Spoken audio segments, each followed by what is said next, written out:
G'day legends, I hope you are having a fantastic day and so far a fantastic weekend.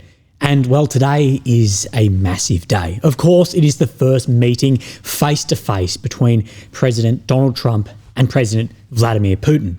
From the US to Russia, they met in Alaska.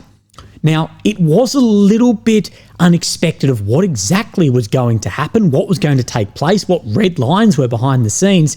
And even following this, I haven't fully broken it down yet in my head, but I did watch it. A lot of you watched it with me. So we're going to go over what occurred, what was said, the conclusions I've drawn from this, and the optics of it all as well.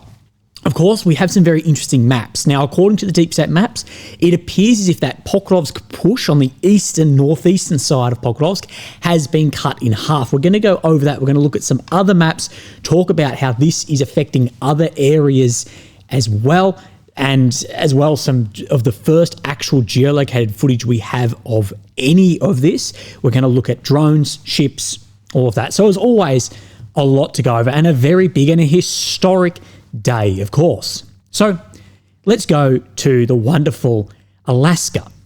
Now, Donald Trump was here, red carpet rolled out for, of course, the president of Russia, Vladimir Putin, to meet him at this airbase. And as we can see, Putin comes down and you can see Trump went for his usual sort of pull you in handshake.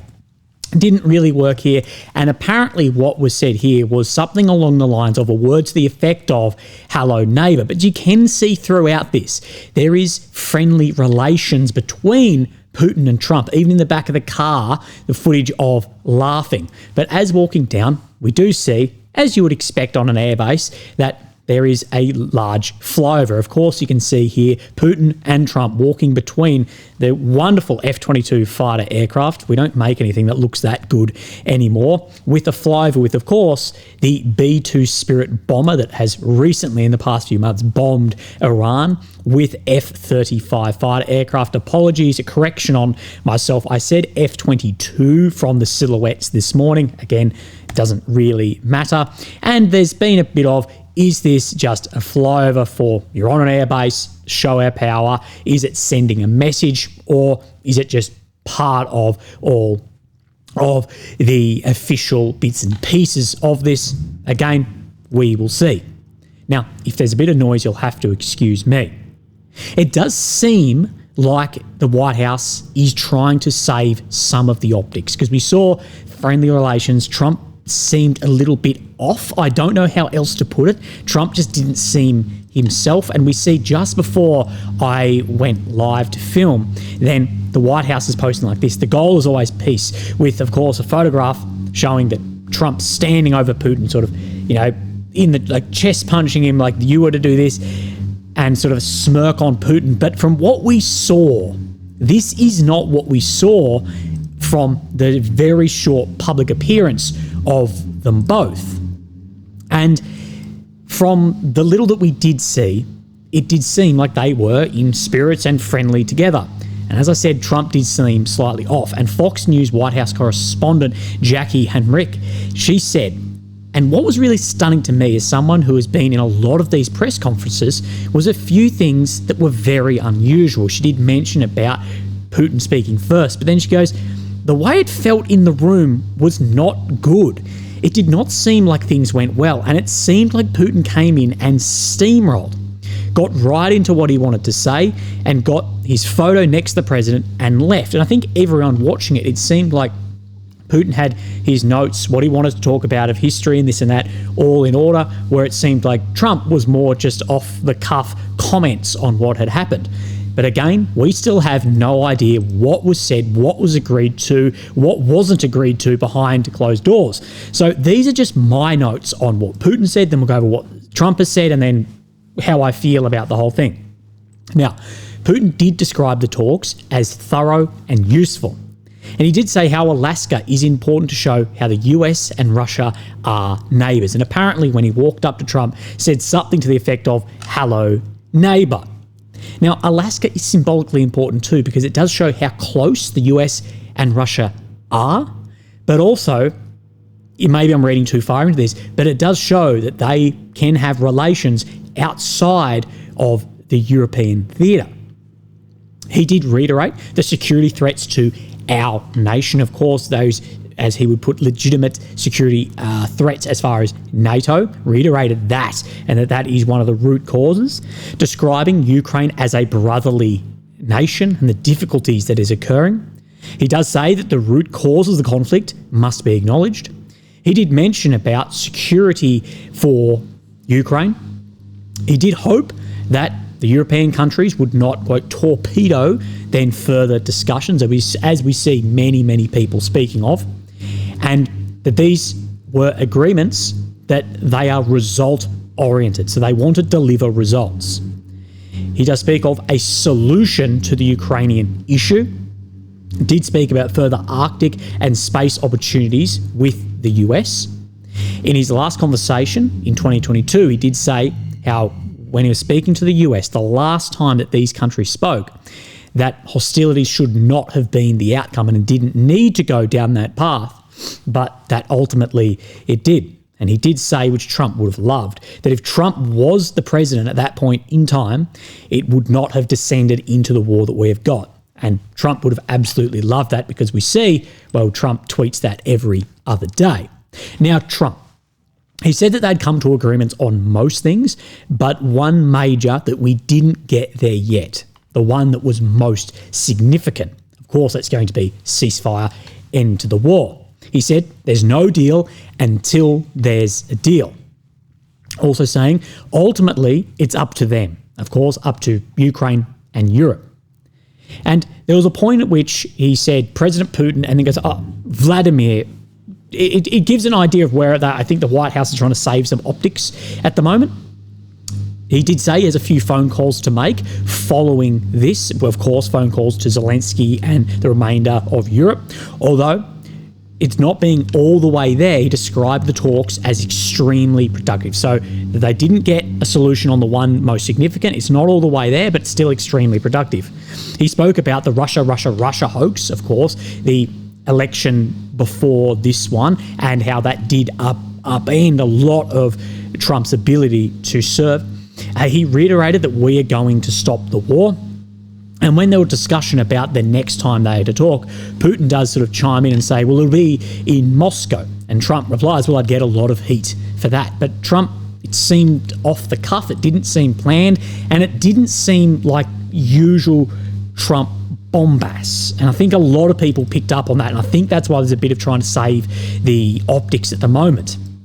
Now, with any high-stakes negotiation, only time will tell whether these talks were successful or not. Simply getting Trump and Putin to the table, face-to-face, somewhere, in my opinion, that is a step in the right direction. And no one's been prepared to make steps for years. At least we're moving somewhere. Now, I mentioned in my Telegram group, which you can come and join if you'd like, that Trump seemed a bit off during the summit. And many agreed with me. And what the consensus sort of came to was that now Trump has a better grasp of the complex challenges involved in ending the war. Understanding that short of directly engaging and entering the battlefield or imposing extreme and highly risky and volatile secondary sanctions on countries like China and India, that the US had limited options to force Putin's hand. As we have said, we've been going over for some time, Putin sees negotiation as part of the war itself, not something that needs a ceasefire first, where Ukraine and Europe are on the complete other side of that. They say that talks can only happen once the fighting stops and a ceasefire is in place, which we know history doesn't agree with that. But for Putin, war and politics are inseparable. And this goes back to that realpolitik Clausewitzian idea of that war is politics by the means. It's a blunt force tool, it's an instrument, but it is ultimately an instrument of politics. And continuing the fighting while the negotiations is another instrument in that holistic view of war. Now, this reality means that achieving peace could come at either a massive military cost to the US or those risking relations with your allies in Europe and, of course, with competitors of India and China. And of course, massively fast-growing economies too. Now, Trump would be dreading the phone calls that he's going to have to make, or has made, I'd guess at this time, to the EU and Zelensky. You ring and say, well, we don't really know what has been said and agreed to at this point in time. But I think there'd be a bit of dread there. It'll be interesting to see what Zelensky tweets tomorrow. Now, I'd love to know if there was any battlefield intelligence reports or assessments that were shared behind closed doors at the summit to use as leverage. Like, well, this is what the CIA, or this is what the SVR or whatever are saying, or this is what our casualties are, or this is what our production is, whatever there. Because Trump, he will know significantly more than what he's posting on Truth Social.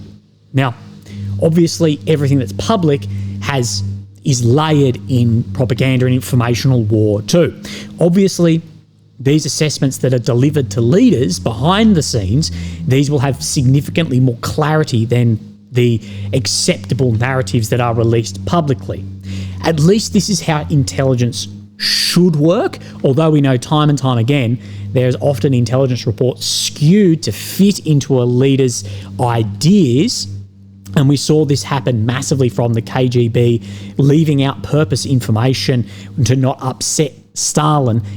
We know that from documents in The Sword and the Shield, and of course that led to decisions being made with not all the information available. And you can definitely see that in some decisions or opinions when you're like, is the full picture being delivered or a favourable picture? Because it needs to be rock solid, as bad or as good as it may be. But I wonder if there's been sharing there going, well, this is what we assess, like from Trump, this is what we assess of Ukraine, this is what we can deliver, or from Putin going, well, this is what we're building, this is our manpower, whatever. There'd be a lot of that. It'd be very interesting to know. But I do think that there's an element of trying to sort of save what we saw from this at the moment. I think. Maybe I'm reading too much into it. But let's go on to the maps. Of course, we have Ukraine in the centre of the screen. The capital of Kyiv, the red areas occupied since 22. The purple since 2014. Red check, ground that Russia has made in the past 24 hours. We're going to go back a day as well. Blue, well, it should show blue check on this map, but blue today showing ground that Ukraine has supposedly made in the past 24 hours. Now, this is the Pokrovsk push out from basically Novotoretsky all the way up to Zoloty Kolodya's Vesely. Now, this map today, of course, the deep state Ukrainian map in with the Ukrainian Ministry of Defense has shown this. Zoloty Kolodya's Vesely has been pushed back, and between Kurochev Yar and Vilny has been split in two, leaving two sections of Russians surrounded or islanded. Now, we do see a lot of these islands pop up. Like if we come up into Kupiansk, we still see the island boys of Kindrashivkia out here. So what is actually going on here? Well, as I've been saying for days and days, it is very difficult to know exactly what is going on in this sector. We have very, very little information.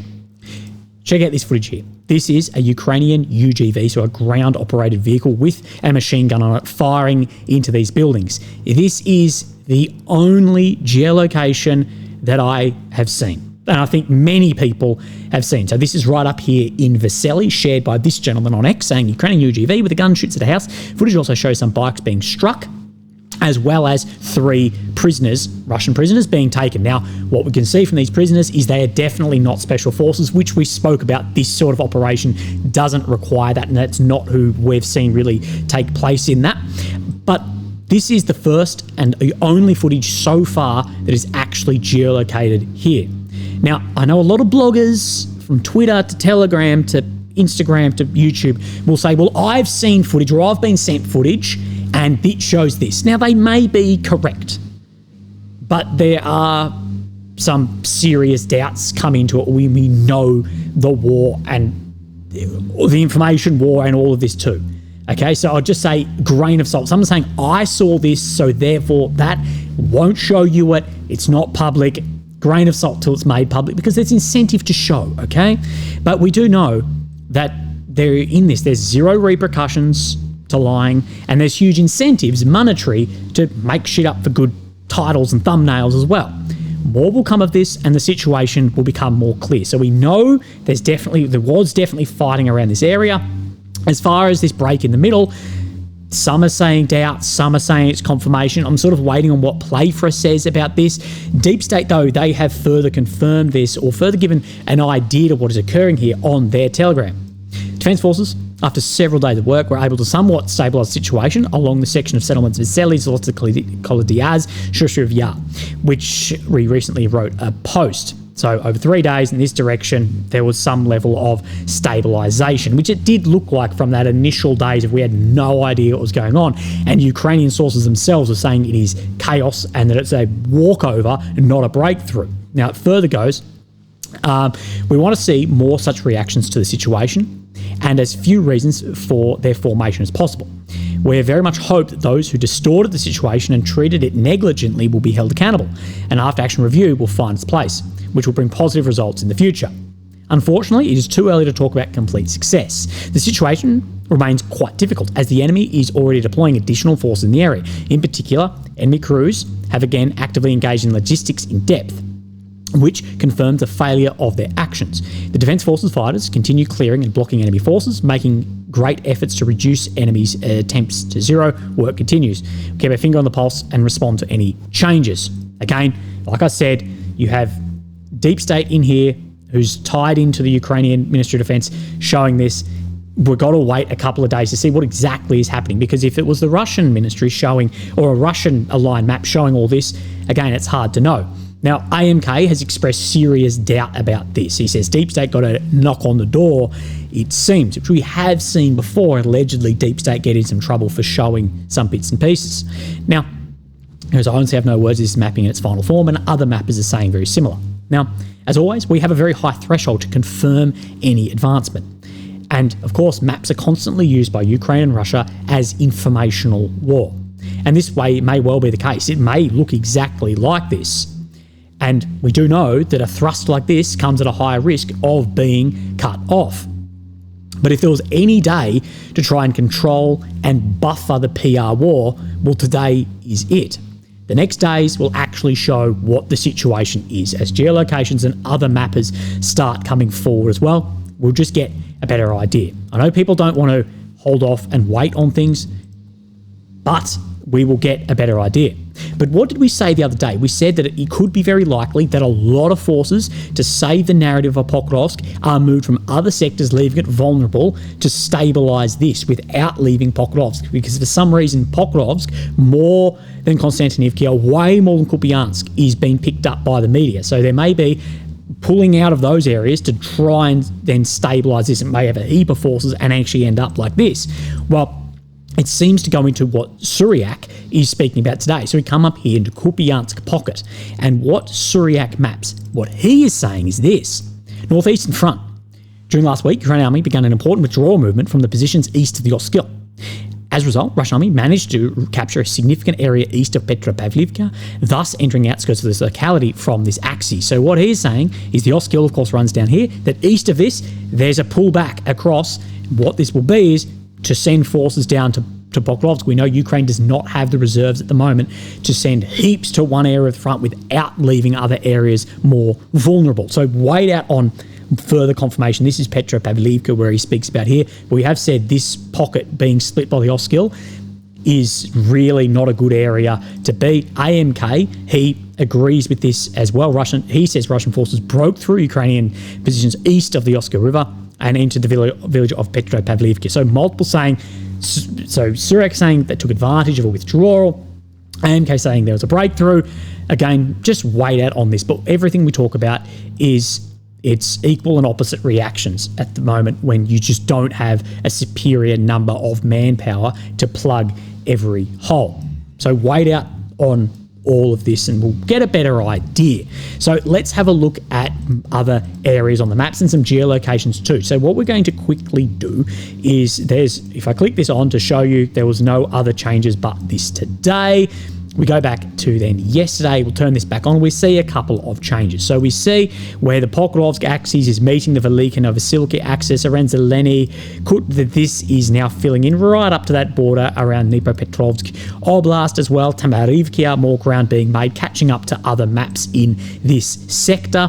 We could see Suryak maps, he's showing very large advancements here. Situation on this front, Russia managed to capture localities of Iskra, which I showed you on the geolocation Iskra right here yesterday, and Voskresenskia, and entered Alexandrowhad. So we see Alexandrowhad as well. So moving down this front, of course, along where that border looks like it's sitting.